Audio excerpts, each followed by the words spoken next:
Շարունակենք Աստծո խոսքը անդրադառնալով մեր հոգևոր ընթացքին, որ մեզ տեսանելի լինի մեր հոգևոր ընթացքը, Աստծո գործը մեր կյանքում, աճը հոգևոր կյանքի մեջ եւ ինչպես է դա կատարվում մարդու կյանքում։ Մենք գիտենք, որ մարդը մեղավոր է, մեղքի վարձքը մահ է եւ մարդը դատապարտված է մահվան, բայց Աստված շատ է սիրում մարդուն եւ ուզում է փրկել։ Եվ գիտենք, որ փրկիչը Հիսուս Քրիստոսն է։ Եկավ Հիսուս Քրիստոսը որպես աշխարհի փրկիչ, մի անուն կա, որ փրկում է եւ դա Հիսուս Քրիստոսն է։ Հիմա միջև Հիսուս Քրիստոսի գալը Աստված օրենք տվեց։ Եվ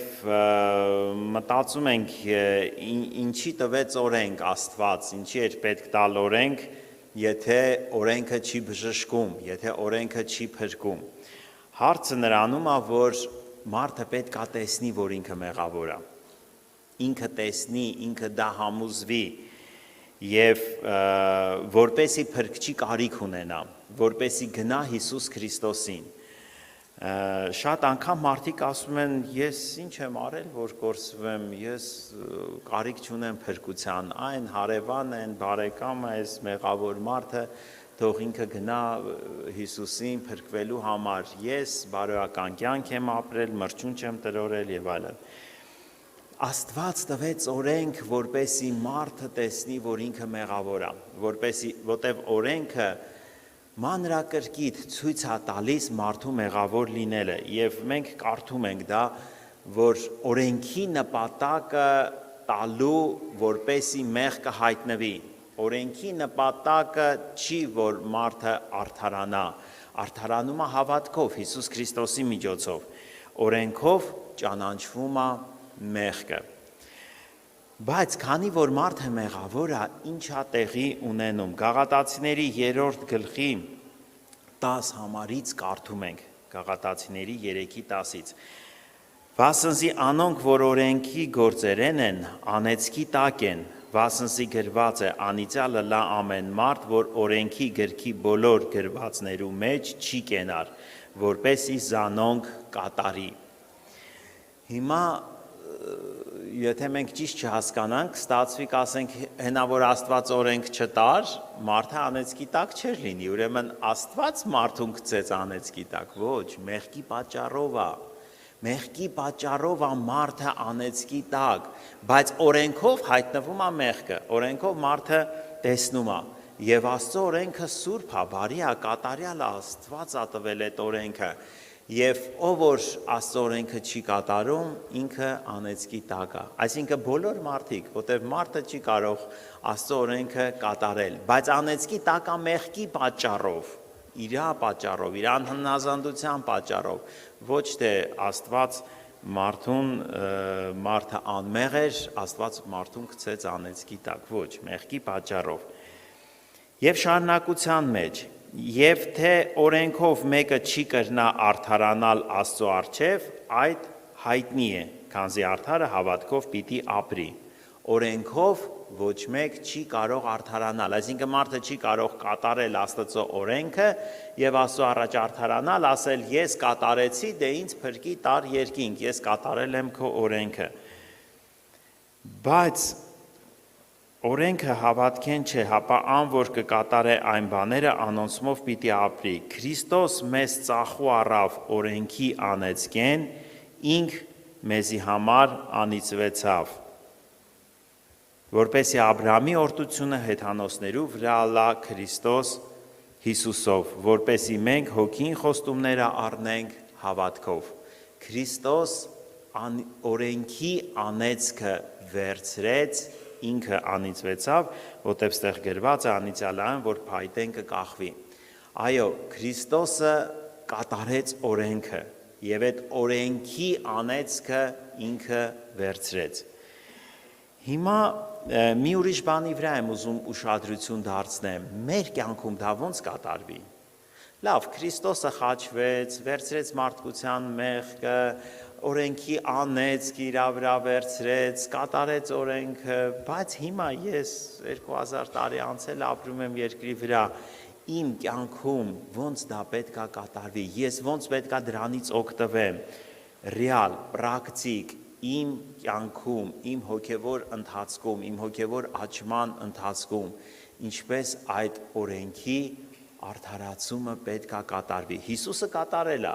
բայց հիմա դա իմ մեջ պետք է կատարվի, հավատքով, բայց ավելի մանրամասը ես ուզում եմ կարդալ Հռոմեացիների 7-րդ գլխի հենց առաջի համարից։ Ոնց մարդը կարող է ազատվի այդ օրենքի անեծքից, որի համար Հիսուսը լուծել է այդ հարցը, բայց հիմա իմ կյանքում ինչպես դա պետք է դառնա կյանք իրականություն եւ այդ հարցը լուծվի։ Տեսեք ինչպես է բացատրում Աստծո խոսքը մեզ 7-ի առաջի համարից Հռոմեացիների։ Միթե չէ գիտեր եղբայրներ, քանզի օրենքը գիծողներուն կսեմ, որ օրենքը մարդուս վրա կիշխե, որչափ ժամանակ, որ ողջ է։ Այսինքն մարդը, որ ողջ է, կենդանի է, իր վրա այդ օրենքը իշխում է։ Բայց մարդը, որ մահանում է, իր վրա որևէ օրենք գործում է, չի գործում։ Մահացած մարդուն հո չեն գալիս ասում դու պիտի հարկեր տաս, դու պիտի ես վճարես, իր վրա ոչ մի երկրավոր երկրի պետության օրենքներ անգամ չեն գործում։ Ուրեմն օրենքը մարդու վրա իշխանություն ունի, քանի մարդը կենդանի է։ Եվ օրենքը անեծքի տակ է, որտեվ չի կարում օրենքը կատարի, եւ Աստված ասել է անիծյալ լինի այն մարդը, որ օրենքի գրված բոլոր կետերը չի կատարում։ Հիմա ոնց մարդը այդ օրենքի անեծքից վրձնի, ոնց այդ հարցը լուծվի։ Սուրբ Գիրքը ասում է, քանի մարդը կենդանի է, դա հնարավոր չի, բայց կա ճանապարհ։ Եկեք շարունակությունը կարդանք։ Եվ ստեղ օրինակ է բերում ընտանիքի կին ամուսին հարաբերության հետ կապված երկրորդ համարից այսպես են կարդում. Վասնզի այր ունեցող կինը իր ողջ էրկանը կապված է օրենքով, բայց եթե այրը մեռնի, արձակված է էրկանը օրենքից։ Ուրեմն քանի որ այրը ողջ է, շուն պիտի կոչվի, եթե ուրիշ էրկան մկին ըլլա, բայց եթե այրը մեռնի, այն օրենքեն ազատ կլա, այնպես որ շնացող չլար, եթե ուրիշ էրկան մկին ըլլա։ Այսինքն օրենքով ամուսնացած կին եւ ամուսիններ, կինը օրենքով կապված է ամուսնու հետ, իրան հավատարիմ մնալու, խոսք կա տվել, խոստում է տվել հավատարիմ մնալու։ Հիմա եթե ուրիշ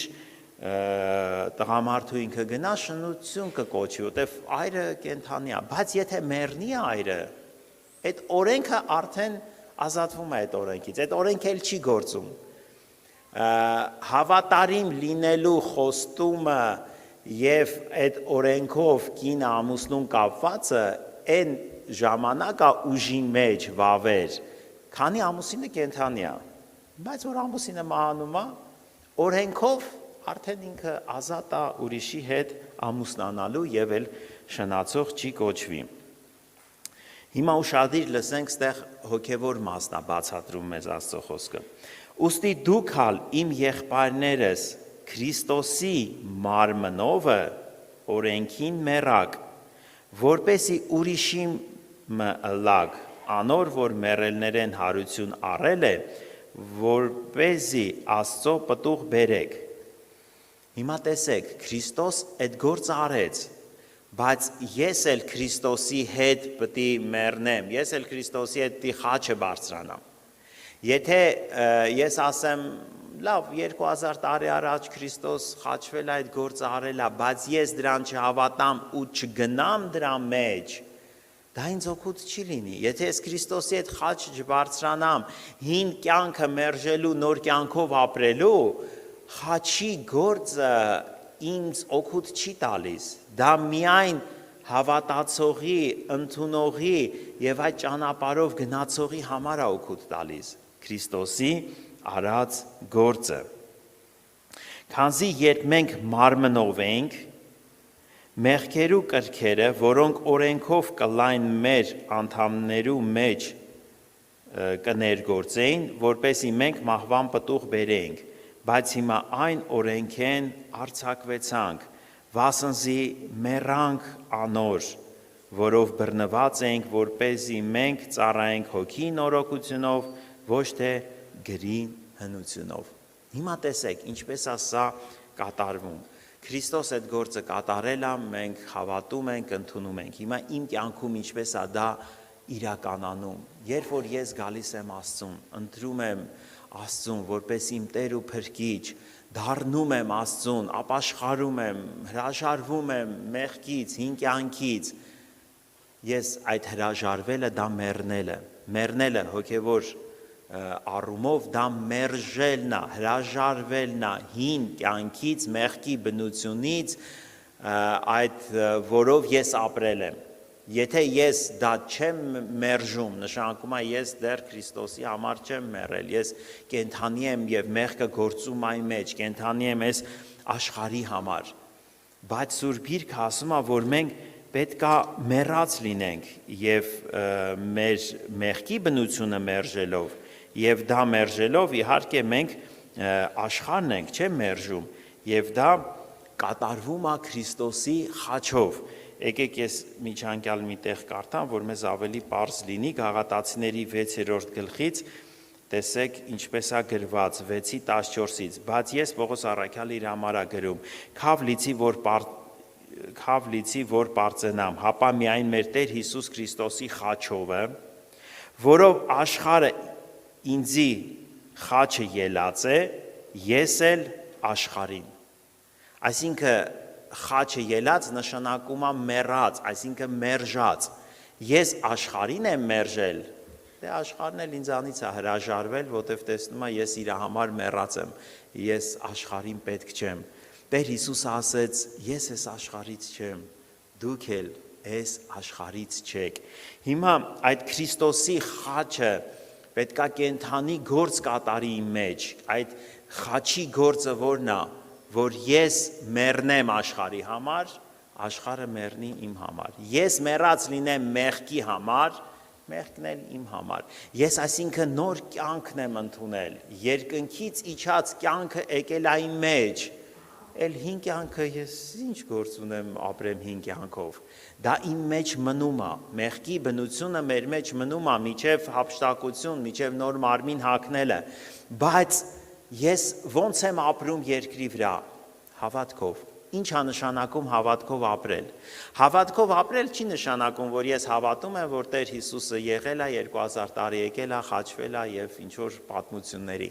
Հավատքով ապրել նշանակում է ես ընտրում եմ նոր կյանքը, երկնքից իջած կյանքն եմ ես ընդունում եւ ապրում եմ այդ կյանքով։ Հավատքով ապրել նշանակում է ես մերժում եմ մեղքի բնությունը, ես մերժում եմ աշխարհը, ես մերժում եմ սատանայի առաջարկը, դա է հավատքով ապրել։ Եթե այդ կյանքի ընդունելությունը եւ մեղքի մերժումը իմ կյանքում չկա, ես դեռ հավատքով չեմ ապրում։ Այն հավատքը, որը մարդը հավատում է, որ Աստված գոյություն ունի, դա փրկարար հավատքը չի, դա կենդանության տանող հավատքը չի, երկինք տանող հավատքը չի։ Դա մարդը ինչ որ մի բանի հավատում է, ամեն մարդ մի բանի հավատում է։ Հավատքով ապրող մարդը մերժում է մեղքը։ Հավատքով ապրող մարդը երկնքի կյանքն է ընդունել եւ ապրում է այդ կյանքով։ Դրա համար մենք էլի Սուրբ գրքում կարդում ենք. «Ուստի ձեր վրայից հանեք հին մարդը, ապականված հոգով մտքով նորոգվեցեք եւ նոր մարդը ձեր վրա հագեք, որ Աստծո պատկերի պես ստեղծված է»։ Այսինքն սա իրական մեր կյանքում պետք է կատարվի։ Երբ է մարդը օրենքի անեծքից ազատվում, երբ է մարդը արդարանում, երբ որ Քրիստոսի հետ ապրում է, եւ այդ կենդանի Քրիստոսի հետ ապրելը հոգու լեցունության ժամանակ է մեր հին մարդը խաչի վրա փչանում։ Մենք Գաղատացիների 6:6-ում կարդում ենք. «Զայս գիտնանք մեր հին մարդը խաչը Քրիստոսի հետ խաչը բարձացավ որպեսզի մեղավոր մարմինը փչանա։ Մենք դա կարդում ենք, բայց ես դա իրական իմ կյանքում տեսնեմ։ Եթե չկա իմ կյանքում Քրիստոսի հետ կենթանի ապրելը, հաղորդակցվելը, Սուրբ Հոգով լեցվելը, ես ես ոչ մի բանը իմ կյանքում չի երևում, մեղք էլի իշխում է իմ վրա, ես էլի տանջվում եմ, ես էլի այդ գերության մեջ եմ, խոսքը չի գնում սայթակելու մասին, ամեն մարդ կարող է սայթակել, ընկնել, խոսքը գնում է մարդը այդ հոգևոր ընթացքը, պահի տակ չի, հանկարծ մեզանից մեկը չշփոթվի և չընկճվի, եթե կսայթակի ու կընկնի, Սուրբ Գիրքը ասում է, Առաջի Հովհաննու 2-րդ գլխի 1-ի համարում, որսյակներս այս բաները ձեզի կգրեմ, որպեսզի մեղք չգործեք։ Բայց եթե մեկը մեղք գործելու լինի, այսինքն սայթակեց, ընկավ, մենք բարեխոս ունենք Հիսուս Քրիստոս արդարը, մեզ համար բարեխոսում է և խաղաղություն է, ոչ թե միայն մեր ամբողջ աշխարհի համար։ Հիմա մենք չշփոթվենք, պահի տակ մարդը կարող է տկարանալ, սայթակել, ընկնել, բայց հավատք ունեցող մարդու կյանքում ինչ է տեղի ունենում, ինքը ինքնին է գալիս, ինքը երկինք է նայում, ինքը չի մնում ընկած, մարդը որ ընկնում է, ինչ պետք է անի, մնա ընկած ասի վայ ընկել եմ, ոչ, պետք է վեր կենա, մաքրի իրան, դա զղջումն է, խոստովանությունն է և շարունակի առաջ, ընկնելը սարսափելի չի, այ հավատքի մեջ այդեղ սատանան օգտվում է և իրար հետևից մտքեր է ուղարկում, այ դու որ Աստծո զավակ ես, սենց բան արեցիր, ուրեմն Աստծո զավակ չես, դու որ ընկար վերջ փրկությունդ կորցրեցիր և այլն, հազար ու մի միտք է բերում, որպեսզի մեզ ընկճի և Քրիստոսից հեռացնի, բայց Աստծո խոսքի վրա եղած հավատքը ինձ վերականգնում է, Աստծո խոսքի վրա եղած հավատքը ասում է իմ փրկիչս ողջ է, ես բարեխոս ունեմ Հիսուս Քրիստոս արդարը, ես հիմա կզղջամ, ես հիմա կխոստովանեմ, և իմ Աստվածը կների իմ մեղքը, և իմ Աստվածը եղածը չեղածի պես կհամարի, այսինքն ոնց որ թե այդ մեղքը չի էլ եղել, Աստված որ ներում է, մեր նման չի, որ հետո հիշի կամ հիշացնի, հետաքրքիր է, Պետրոսը երբ որ ուրացավ Հիսուսին, Հիսուսը երբ որ ասեց և Պետրոսին կասեք, որ գա հանդիպելու, դրանից հետո ոչ մի անգամ Տեր Հիսուսը չասեց, Պետրոս հիշում ես, որ դու ինձ ուրացել էիր, որտև ինքը դառնապես լացեց, զղջաց, դա իր տկարությունն էր, դա իր հավատքի մերժումը չէր, ինքը չմերժեց Քրիստոսին, ուժը չպատեց և այդ ժամանակ ինքը ուրացավ, բայց Աստված շատ հետաքրքիր է միշտ հիշեցնելու համար, ինչի Պետրոսին ասեց, քանի դեռ 2 անգամ հավը չի կանչել, դու պետք է ուրանաս, և երբ որ ագլորը կանչեց այդ ժամանակ, միտքը բերեց Պետրոսը և զղջաց և սկսեց լացել, և այդ ժամանակ Երուսաղեմում շատ ագլորներ կային, և պատմության մեջտեղս գրված ասում ամեն անգամ, որ ագլորը կանչում էր, Պետրոսը աչքերը թրջում էր, հիշում էր, որ ինքը ինչ մարդ է, դա մարդը պետք է հիշի, որպեսզի ինքը չհպարտանա և Աստծո շնորհքը տեսնի ինչ մեծ Աստված, ինչ ողորմած է, բայց Աստված ինքը չի հիշեցնում, Աստված ինքը չի ասում, հիշում ես Պետրոս, դու ես մարդն էիր, թող Տերը մեզ օգնի, ուրեմն մենք նայում ենք, որպեսզի մեր ընթացքը, հոգևոր ընթացքը առաջ գնա, մենք հոգևոր աճենք, ընթացքում կընկնենք, սայթակենք,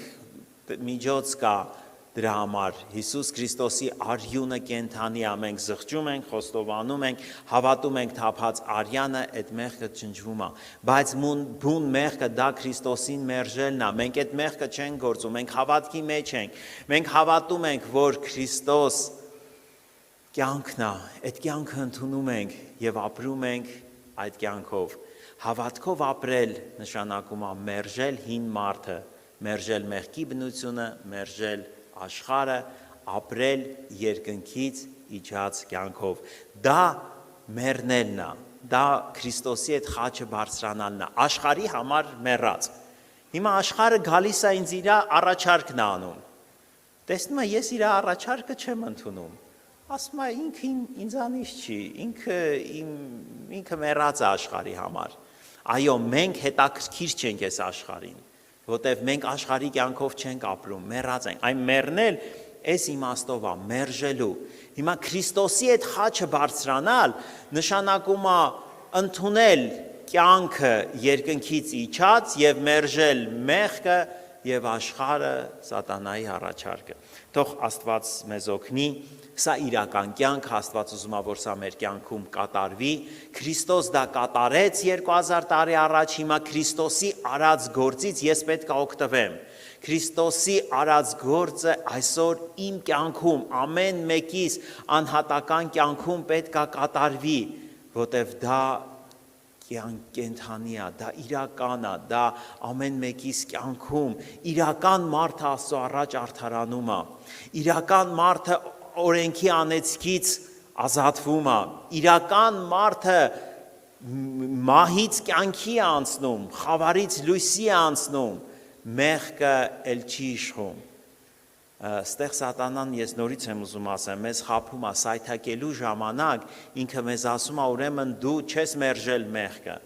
բայց դրանք տարբեր բաներ են։ Ես կարող եմ մեղքը մերժած լինել, բայց ուժս չպատի ընկնեմ, կամ հիմա ամեն առողջ մարդը չի կարող ընկնի։ Ճիշտ է, երեխան շուտ է ընկնում, մարդը որ մեծանում է արդեն ուշ անգնում, բայց կարա ընկնի, այդ ընկնելուց չվախենանք, չշփոթվենք, դա չի նշանակում, որ մենք Աստծուն մերժել ենք եւ մեղքն ենք ընտրել, ոչ, ես սայթակել եմ, ինչով է երևում, որ ես սայթակել եմ, որտեւ ես երբ որ ընկնում եմ, միանգամից զղջում եմ, անհավատ մարդը երբ որ մեղք կա գործում, ինքը չի զղջում, դա նշանակում է իր ընտրությունը մեղքն է, բայց մենք որ ընկնում ենք, սայթակում ենք, մենք զղջում ենք, դա նշանակում է մեր ընտրությունը Տերն է, այդ զղջումը դա է ցույց տալիս, եւ մենք հավատում ենք, կա Հիսուսի արյունը, որ ջնջում է մեր մեղքերը։ Եկեք կանգնենք աղոթքի,